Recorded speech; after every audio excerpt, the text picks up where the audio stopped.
Preparing to live stream the webinar. Okay, now I'm seeing it. Live stream offline. It says you can release your video order here. I don't understand that. I see now. Yep. So now you see. I hear it too. You see it and you hear it, and it'll be duplicated.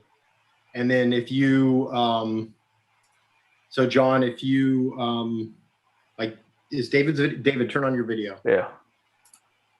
And I'm gonna turn off my video. So you're on another page? Yeah, so I'll share with you what the screen looks like. This is gonna be kind of weird. Or you can just give us a link and we'll just go on there. Yeah, well, it's at the third link, the stream URL. You can see what it looks like. Oh.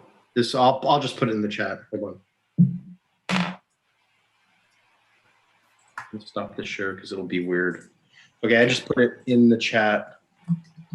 Okay. That's the YouTube URL. Yeah. So I can go ahead and join that.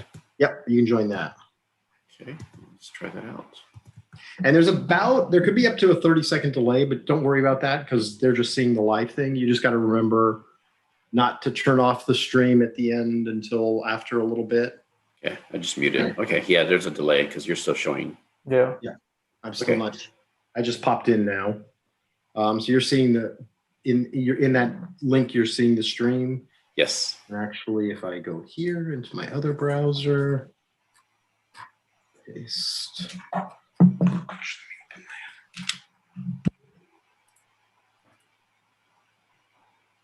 You're not sure what Megan wants, John. Well, did she respond? Yep. Oh, she didn't respond. You know, let's set what time with them tomorrow. Okay. Because I'm confused because I remember we streamed it. We hosted on Zoom and we streamed it to YouTube. Yeah. So basically, what's happening is Splash. The people. Okay, I'm gonna actually. Do you hear me? Mm-hmm. Yeah. Turn off my volume so I don't hear myself. So basically what's happening is the Zoom meeting is being streamed to YouTube. Mm-hmm. So whatever you do in YouTube is going to be, you'll see on the YouTube, and I'll show you. Let me share my screen and show you what YouTube Studio looks like.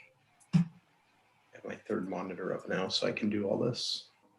You're gonna need at least 2 monitors for this, by the way. So this is the YouTube stream, right? So this is what you see. So John, if you're the host, the only person who can change this is the host. I haven't started sharing yet. Okay.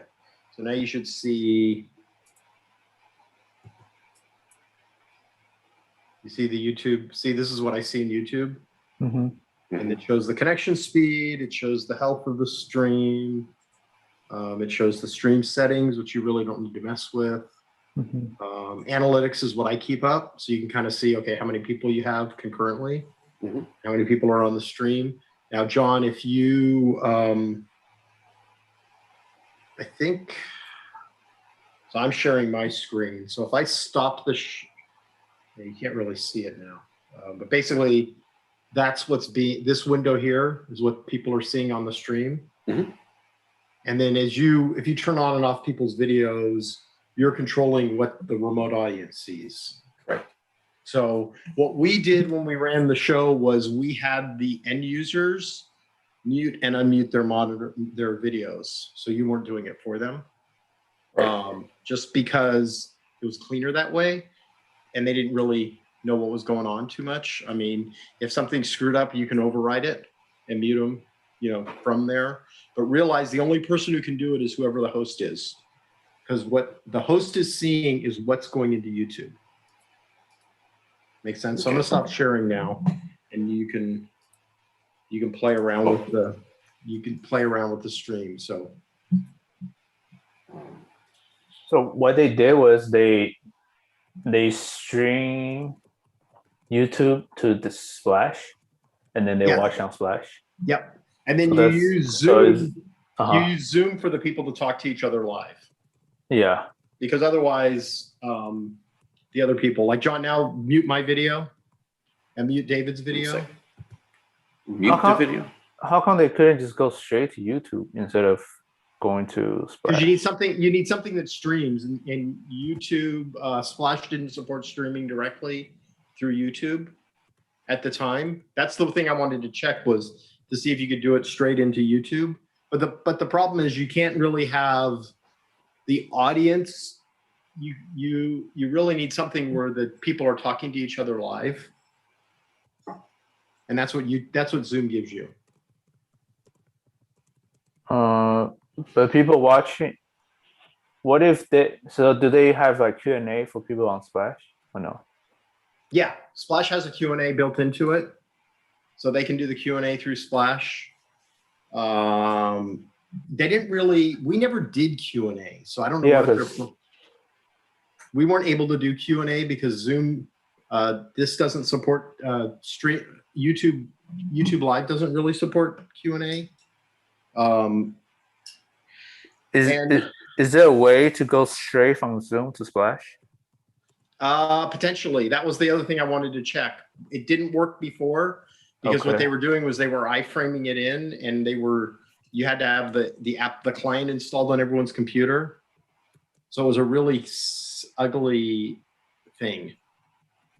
It didn't work well. That's why I wanted to get the account on Splash and log in and try to set up an event and test it with it. Okay, let me answer. Yeah, so see if you can get one, or if she can get on tomorrow sometime, we can test with it and see. I mean, this way works. So now, John, all we see is you on the thing, on the event. And then if you pop my video back up and tell me when you do it. No. Start my, I have to say start, so one.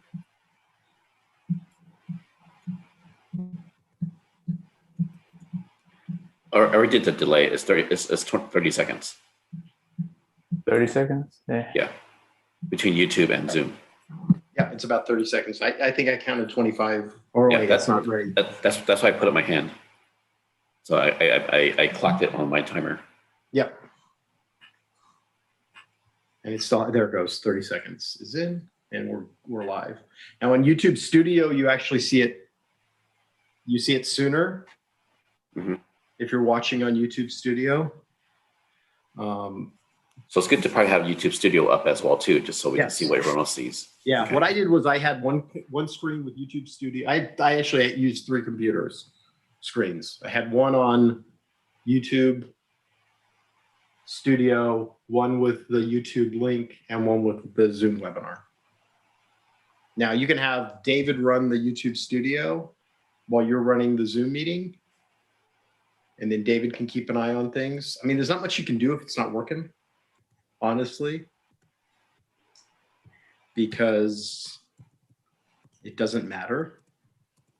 And the reason the other thing we used YouTube for was we didn't know how many people were going to show up.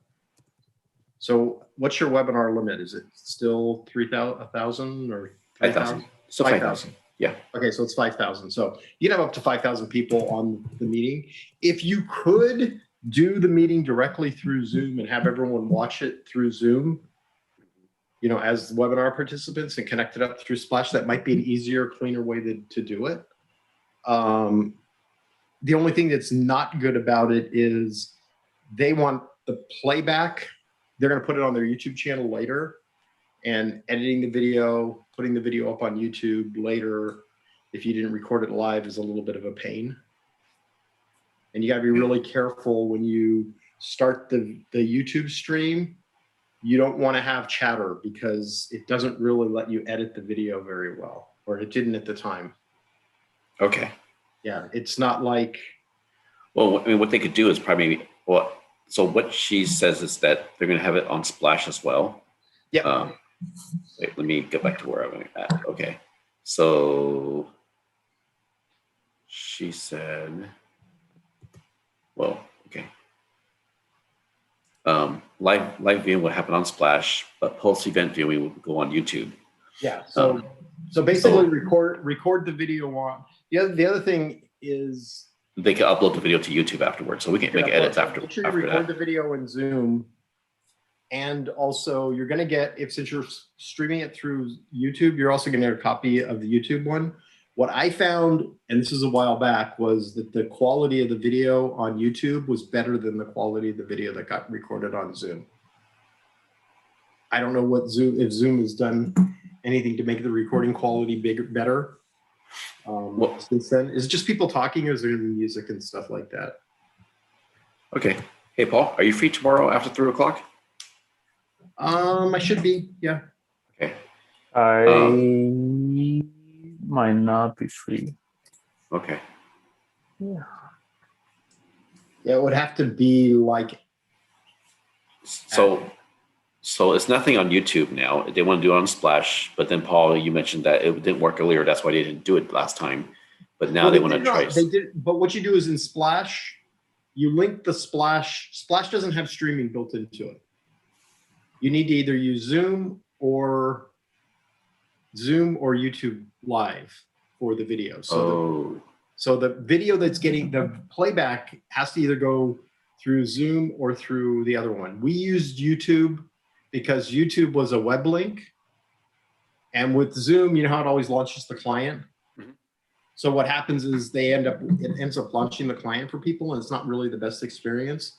When you did it through Splash, the video was basically embedded in the link, right? They just saw the users just saw the page embedded in a frame on the Splash. That's why I said we need to get the Splash people on the phone and see what the settings are. Okay. Yeah. Unfortunately, I guess the meeting says Thursday. Yep. Yeah. Okay. So let me set up a time tomorrow to meet with, and Megan would be on as well too. And so we're their Splash person plus the person with the account, so that way we can get everything. Yeah, so we can see what's going on. I'm trying to create one right now. A Splash? Yeah. Oh, they gave it to you? They gave you an account? No, she just has her own one, so I'm just gonna create one. Oh, okay. I think that's all they used was their own personal one. So Dave, you're not sure anymore. I'm gonna stop.